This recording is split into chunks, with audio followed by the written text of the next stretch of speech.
बिस्मिल्लाहिर्रहमानिर्रहीम। इस्लामी तारीख़ ऐसे हुक्मरानों के कारनामों और ज़िक्र से भरी पड़ी है जिनका अदल व इंसाफ पूरी तारीख़ में यादगार हैसियत रखता है। आज हम आपको एक ऐसे ही आदिल और इंसाफ पसंद सुल्तान का एक वाक़या सुनाते हैं, मगर इससे पहले अगर आप हमारे इस चैनल पर नए हैं तो इसे सब्सक्राइब कर लीजिए ताकि ऐसे ही दिलचस्प वाक़यात की वीडियो आप तक बर वक्त पहुँच सके। इसके साथ साथ इस वीडियो को लाइक और शेयर करना भी नहीं भूलिएगा। तो फिर आइए सुनते हैं एक आदिल सुल्तान के इंसाफ का वाक़या।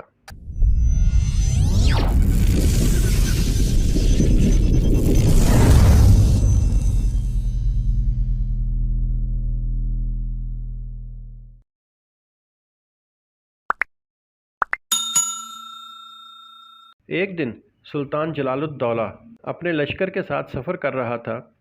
एक जगह उसने आराम करने के लिए चंद दिन के लिए पड़ाव डाला।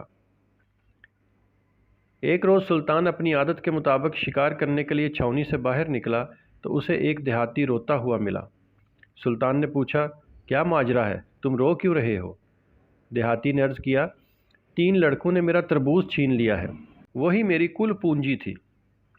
सुल्तान ने इससे कहा, तू लश्करगाह में जा और वहाँ सुर्ख रंग का एक खैमा है, उसके पास बैठ जा और शाम तक वहीं बैठकर मेरा इंतज़ार करो। मैं वापस आऊँगा तो तेरी मंशा पूरी कर दूँगा। शाम को सुल्तान शिकार से वापस आया तो अपने एक मुलाजिम से कहा, मेरा दिल तरबूज खाने को चाह रहा है, लश्कर में जाकर देखो, शायद किसी फ़ौजी के पास तरबूज मिल जाए। मुलाजिम लश्कर में गया और चंद ही लम्हे बाद तरबूज लाकर सुल्तान की खिदमत में पेश कर दिया। सुल्तान ने हैरत से पूछा, तुम्हें ये तरबूज किसके पास से मिला? मुलाजिम बोला, फ़लाँ दरबान के हैमे से। सुल्तान ने उस दरबान को फ़ौरन पेश करने का हुक्म दिया। थोड़ी ही देर बाद वो दरबान सुल्तान की खिदमत में हाज़िर हो गया।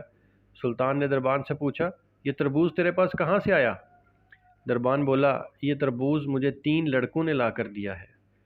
सुल्तान ने कहा, अभी और इसी वक्त इन लड़कों को मेरी खिदमत में पेश करो। दरबान लड़कों को ढूंढने निकला, मगर चूँकि वो सुल्तान की नीयत भांप चुका था, लिहाजा उसने लड़कों को वहाँ से भगा दिया और ख़ुद सुल्तान की खिदमत में हाज़िर होकर अर्ज़ किया, सुल्तान मौज़म, वो लड़के तो आपकी सज़ा के खौफ से भाग गए। सुल्तान ने देहाती को बुला भेजा। जब वो आया तो उससे पूछा, क्या ये वही तरबूज है जो लड़कों ने तुमसे छीन लिया था? देहाती ने जवाब दिया, जी हाँ। सुल्तान ने देहाती से कहा, ये तरबूज लो और ये दरबान मेरा ग़ुलाम है, इसे भी अपने साथ ले जाओ।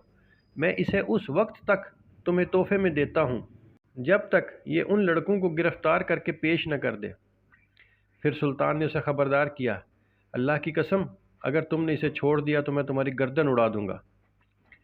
देहाती ने दरबान का हाथ पकड़ा और बाहर निकल गया। बाहर आकर खौफज़दा दरबान देहाती से कहने लगा, तुम मुझसे 300 दिनार ले लो और मुझे मेरे ही हाथ फ़रोख्त कर दो। देहाती दरबान की बात मान गया और फिर सुल्तान के पास वापस आकर कहने लगा, सुल्तान मौज़म, आपने जो ग़ुलाम मुझे इनायत किया था उसे मैंने 300 दिनार में उसी के हाथ फ़रोख्त कर दिया है। सुल्तान ने पूछा, क्या इस सौदे में तेरी रजामंदी शामिल है? देहाती ने अर्ज़ किया, जी हाँ। ये बात सुनकर सुल्तान हंसने लगा और बोला, अच्छा तो फिर ये 300 दिनार भी अपने पल्ले से बांध और जान बचाकर यहाँ से निकल जाओ। जिस सुल्तान का ये ज़िक्र है उसका लक़ब जलालुद्दौला अबुल फ़तह और नाम मलिक शाह था। ये वही मलिक शाह सल्जूकी है जो नामवर सुल्तान अलप अरसलान मोहम्मद का बेटा था। इसके दादा का नाम दाऊद चागरी था। इसका पूरा शजरा नसब यूँ बनता है, मलिक शाह बिन अलप अरसलान मोहम्मद बिन दाऊद चागरी बिन मीकाईल बिन सल्जूक बिन दकाक। ये सुल्तान अपने बाप अलप अरसलान मोहम्मद की वफ़ात के बाद तख्त नशीन हुआ। इसके दौर में बहुत से ममालिक फ़तह हुए। ये बहुत बुलंद अखलाक था। लोग इसके अच्छे अखलाक और इंसाफ की वजह से इसे सुल्तान आदिल के नाम से पुकारते थे। तामीराती कामों में दिलचस्पी रखता था। शिकार का बहुत शौकीन था। इसके दौर में मुल्क में बड़ा सुकून और अमन था। लोग बेखौफ व ख़तर दूर दराज का सफ़र तय करते थे।